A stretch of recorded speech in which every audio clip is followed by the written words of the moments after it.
Well, my name is Kaden Bunch. I am a fourth-year medical student at the Warman Alpert Medical School at Brown University, and this project came to me during my third year of medical school.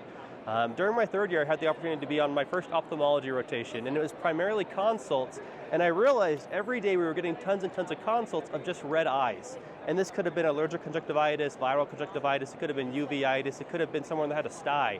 And I was thinking to myself, we are wasting a lot of time on these consults for these individuals. And I was able to talk to my attending, and he said, for a lot of primary care providers in emergency medicine, they don't get a lot of exposure to eye diseases, and so they often have a very low threshold to consult.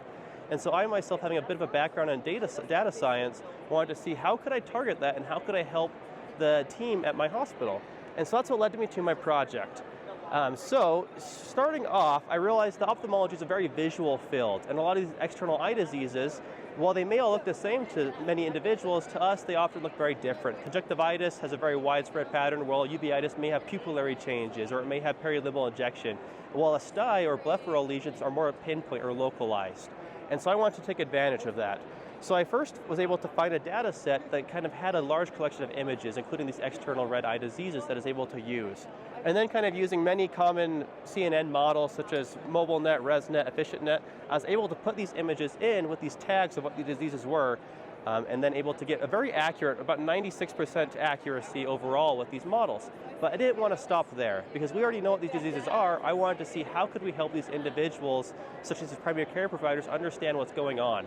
And I talked to some of these primary care providers and emergency medicine physicians, and they use open evidence quite a bit in their practices to kind of get a quick answer with some facts. So I wanted to see, can I integrate this machine learning model with large language models to produce an open evidence-like style answer? And that's what we see down here. So I didn't want to give a definitive diagnosis, as we had our keynote speaker earlier today talk about how these large language models can often hallucinate. So I wanted to give more recommendations, such as what is this most likely going on? What's causing this? What are the common symptoms? And what are the red flags? When are things that are going to be when are things going to get bad, and when should we consult ophthalmology? And that's what we kind of see here, this large output to kind of give some recommendations.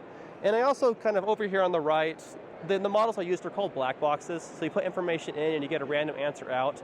And that often isn't enough for us as individuals to understand what's going on. And that's what we see here. We see with uveitis, often see these models look at the perilimbal injection, and then with other like blepharal, they might pinpoint on the lesion. And that's what we see here.